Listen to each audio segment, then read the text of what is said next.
Glenn, it is hat day. Curtis was saying that is a nice hat. The Cavern Club. Super jealous. Still super jealous of that. I got to ask you, if a guy that lives out on the West Coast there, he could probably golf all year round if you really want to play in the wet. Would you be watching the Masters today? Are you eyeballs glued to that? It is one of the only, that and St. Andrews are the two that I will actually spend a few hours watching at different times. I mean, when Tiger was the big story, I think I watched a little bit more at that time, but I will watch it. It's kind of like when if we get to Game 7 in baseball, I don't watch baseball, and I if you watch it, great, it's your thing. I love it, no problem. But I don't watch it. I had trouble watching my kid play baseball, and we could watch our kids do anything, but but I will watch a Game 7. Because it transcends the game to me. So when it's St. Andrews or when it's the Masters, I tune in for a couple hours. TSN does such a good job. I'm usually somewhat critical of TSN in a lot of respects. They do such a good job with their Masters coverage. Their golf majors in general. Like, you can pick up the feed early in the morning. They got different, the different stations have different feeds. I think it's awesome what they do.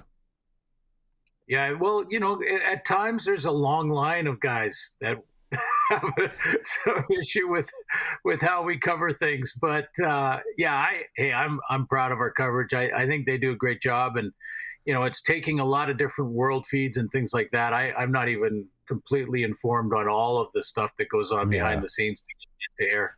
I just want him to bring back the Hiram Walker 5-pin challenge. There's nothing better than watching bowling on a Saturday afternoon, or right, followed by some Australian rules football. Well, it was the early days of TSN, right? They were like just trying to fill it with whatever. I got to ask you, I saw this online, and it's the 2025 Open Tryouts for the Saskatchewan Roughriders. Now I'm going to read what it says. It says the tryout will include position-specific drills followed by one-on-one competition periods. There is no live contact, and participants will not be in pads. Interested athletes will be responsible for bringing proper workout attire, football cleats, and water to keep hydrated. And then it has the 40-yard dash, the broad jump, short shuttle, 3-cone drill. So they're having one coming up this Saturday.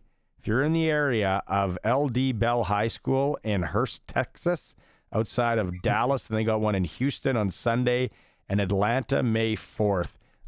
These are cool, Glenn. What do you remember any of those? Do you remember covering them? Anything like that? Well, I haven't gone down to and covered one of the camps down south, and usually they do go south. I mean, occasionally I think the Lions will go into Washington, Oregon at times, but you go down to the southern states, you're seeing. You could see 100 football players, most of which are pro ready, and now it's about, now it's about looking at, the nuance of the athlete. Is he going to be all in? Is it a stepping stone to the next, to try and get himself back into the States and the NFL? Is it is this kid come from a good family?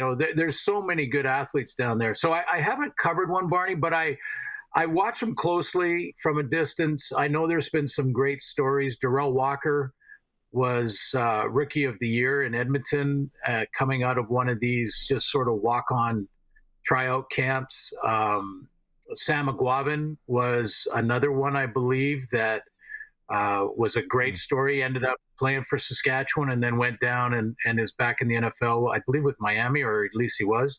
And I think the best story for me with this is Cam Wake. And, people will remember Cam. I mean, he was one of those just unique, special rush ends that had athletic ability where that first step, it kind of like, I make the comparison not with the athlete and the accomplishment, but I make the comparison with like a Michael Jordan on the basketball court. That first step you can't defend. And, no matter how quick you are as an old lineman, you just couldn't get your hands on him fast enough because of that step, and had a great career down in the States after playing for the Lions. Well, he went to the wrong workout facility. He went to Howard University. His agent told him the Lions were having a walk on. His football career basically was over. He walked on with the Giants, didn't make it. It was a real quick tryout, didn't even get a look really. And he thought his career was over. And then the Lions had a camp down south, and he thought it was at Howard University of Washington, D.C. His agent told him that. He drove all the way there, hours on the road, and no one was there. And then he basically thinks, he calls his dad and he says, I guess my career is over. I guess pro football was not to be for me. And the Lions, because of that effort of him driving and then trying to drive to their location, which was 4 hours away, and getting there too late for the workout. But Bob Obilovich was the coach of the Lions at the time. And he says to Cam Wake, look, if you're that hungry, then come up to training camp in BC. Just come to camp. We've got a little film on you anyway. We didn't see you live in one of these tryouts, but you know what? The effort was there. Come up to the training camp in BC. He comes up, he makes it. He's the rookie of the year. And then 2 years later, plays out his contract, by the way, which I just absolutely love and respect from Cam Wake, plays out his BC Lion contract, and then goes down and becomes, a Pro Bowler down in the States. So just a great story about those tryout camps. It's hard to think that a lot of people forget about that story, like how good he was, and then how good he was down there. Like I remember him terrorizing the New England Patriots when he was with the Miami Dolphins. What do you make about the story that Justin Dunk came out with yesterday on Trevor Harris playing with an ACL and MCL partial tears? We knew it. I had some conversations with Trevor about that and where he was at. Of course, they want to keep that very, very private, because as much as you hope that an opponent won't ever target an injury, it happens. And it's too bad that it happens, but that it does happen. So guys want to keep it quiet. And the thing about playing with an injury like that is every player at this level is going to say that is going to fight through the pain. The pain is not the problem. The problem is the thought that you might let your teammates down. That's the problem. And that's what Trevor was struggling with is, am I not going to have enough mobility to be the best I can be to help our team win? And the struggle mentally is, I can fight through the pain. I can numb the pain, pharmaceutically. I can do what I have to do to get myself on the field, but am I going to be able to play at the level that I need to play at to keep this team in the win column? And if not, then I'm hurting the team. I don't want to be a bad teammate. That's the struggle that players have when they're hurt and they're trying to decide whether they can play or not. And Trevor gutted it out. He had that enough mobility. I mean, he's a great pocket passer anyway, one of the guys that's seen every defense available. And so he can recognize and get it out of his hands quickly. That's one of his strong points. And so he gutted it out and played. But, a lot of players go through it, and a lot of times nobody knows about it. Sometimes but you're sworn to secrecy because they don't want anybody or the opponent to know. I wonder if we'll maybe start to see, and I'll use the term because it became popular with the NBA, is a little bit of like load management. And, what's the data? Because everything revolves around data. What's the data going to show on, maybe playing your second guy at certain times more throughout the year, whether that's full games or in relief, because that could, there could be something there where we start to see that. And now that the Riders have, Mayer backing him up, maybe we could see that more, Glenn. Well, my argument has always been, and coaches know this. In fact, it frustrates coaches when I say it on the air, and they go the other. Like their philosophy is different, and I'm talking about short yardage. I don't think your starting quarterback should take the short yardage hit. If it's 1 yard, 2 yards, have a guy. You can have three quarterbacks on the roster. Have a guy that does your short yardage work, because it may seem like it's just a hit. He's taking it on the shoulder pads, no big deal. But a lot of weird stuff happens at the bottom of those piles, and I just I think, why take a hit or get a hit on your quarterback that is not necessary? Running out of bounds. I mean, Edmonton's Trey Ford is going to have to learn how to run out of bounds. He's going to have to learn how to not take the extra hit. I mean, Trevor knows it. He's been around long enough to know it. But some of these younger guys, they want to make every play the big play and have to think about the long term. So to your point, yeah, like if games are well in hand, Jake Mayer. If games are well in hand for the opponent, Jake Mayer. But even maybe during different situations, different play packages, I don't.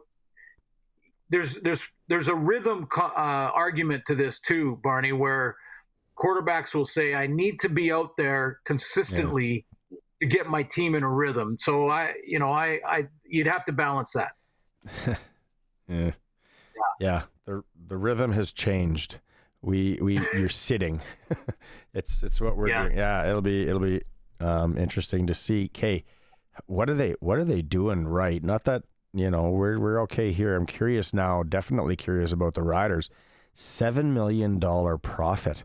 Winnipeg Blue Bombers are announcing. What a flex by the Blue Bombers, and they're putting it back into the football team in the stadium. Great story. The Grey Cup was as well, and the economic impact in Vancouver. Yeah. To have the $7 million profit for the Bombers. The Bombers for the last 3 years, and the Rider fans listening can take it as a challenge. Have been the number one highest attended team for the last 3 years in a row. Well over 31,000 a game. And that turns into profits for your team, and I love the way they're reinvesting it, not only in the stadium for the fan experience, but also for the players and locker rooms, things like that. But you're gonna love this, Barney. I also read that they're gonna put in a permanent stage for the tailgate area in Winnipeg, so that they can make that an even bigger event for people to go and tailgate before the game. So again, just hint, nudge, nudge, to management of all the teams that don't do it. There's something to be said about a nice part of your business model being tailgating in football.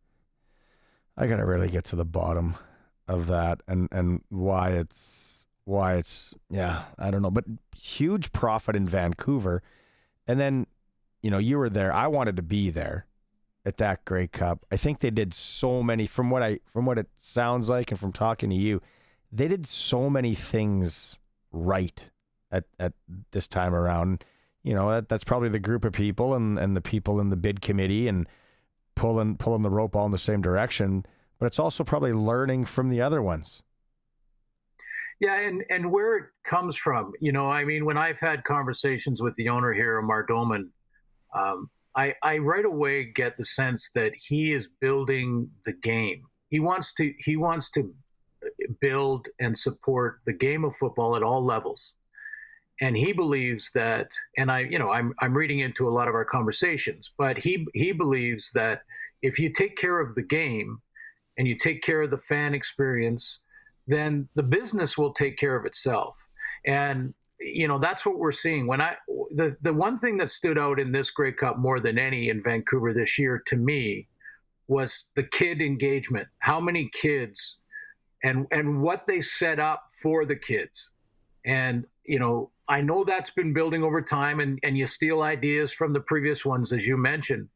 But when I walked into the convention center area in Vancouver, and I saw these little competition areas where kids could run through the cones and they could throw balls at the nets with the cutout cardboard guys, and all those type of things that the kids were engaged in, and we're talking thousands of kids, and they were all wearing orange BC Lions jersey t-shirts. So that's an investment. I mean, I don't know how much all those cost and how many t-shirts were they giving out to all these kids? How were they busing them into Vancouver, downtown Vancouver, from the Lower Mainland, which at times can be, an hour and a half, 2 hour bus ride, busing them in, allowing them to be part of the experience and busing them back. I mean, yeah, there was the zip lines and all that for the teenagers, and, partiers had lots to do. But that was, to me, what stood out most about Vancouver was how they engaged the 8 to 12, 13-year-old in that age group. Man, those kids were ear-to-ear smiles. They loved it, and I guarantee you a whole bunch of them are hooked on football in the country. Back to the Winnipeg thing. Like, I think that has to... You're in the wrong business if you are one of the other teams in the league at whatever, position you're in. As a competitor, you got to go, we got to pick up our stuff here. You got to pull up our socks. We got to think about what we're doing right. The Calgarys, the Edmontons, heck, even Saskatchewan. Again, we don't know where they're at. But again, it's such a flex by Winnipeg, and every other team now should be wanting to compete with that. No question. And I would even sort of shift that narrative to let's collaborate on it, and compete on the field and collaborate in the boardroom so that we can, and this will be part of the responsibility of Stuart Johnson when he gets in there, to actually settle in, get the board together, get all the different owners together, call the Winnipeg Blue Bombers, say, hey, let's see your whole business plan. Let's see exactly how you're engaging your fans, how you're growing that attendance year to year, and what can we steal from that package that works. Now, every community is a little different, so you have to, it has to work in your area. But I think the collaboration end of it is the big part. Yeah. I like that. Did you catch that the Riders are launching flexible ticket options this year? So like a flex pack, which makes sense, right? If you only can go to a couple games and there's 5 of you, and you buy a 10 pack and you go to that. Really smart. It's somewhat surprising it hasn't been here in the past. And it starts at around like $33, $34. So again, the Riders, they're going after it and probably hearing from the fans and the people of the province saying, listen, I can't make every game. I don't want to have to go through the hassle of selling my tickets, putting them, giving them to somebody, whatever. Flex pack makes sense. Yeah, excellent. Excellent. And flexibility, if you're a season ticket holder, in transferring your tickets to other people, or even donating them, to continue to work. I know that teams are getting better and better all the time at the electronic way to transfer tickets and things like that. But there really should be almost no restrictions on, if you're a season ticket holder and you have 4 seats and you can't make a game, you can get those seats to somebody else. And it's really easy on your phone. You just transfer it over, the guy gets it. And, the Riders will tell you that they're on top of this, and most teams are now, probably way further along electronically than I sure am. But, one of the great aspects of Amazon is how easy it is. You can buy anything you want. You get it in 2 days, delivered to your door, and if you don't like it, you put it back in the box and someone picks it up and takes it away. It's just so easy. Even though we're trying to all shop Canadian, it's so easy. It's hard to break the habit now. What a business model, for sure. All right, you got Maz next week. I'm off doing client stuff, so you have a good one, and then we'll catch up. And then when we catch up, it's like dog's breakfast. It feels like training camp's right around the corner from that, right? Dog's Breakfast kicks it off. It kicks off their football season, I think, officially. But yeah, we'll talk next week, my friend. Right on. See you, Glenn.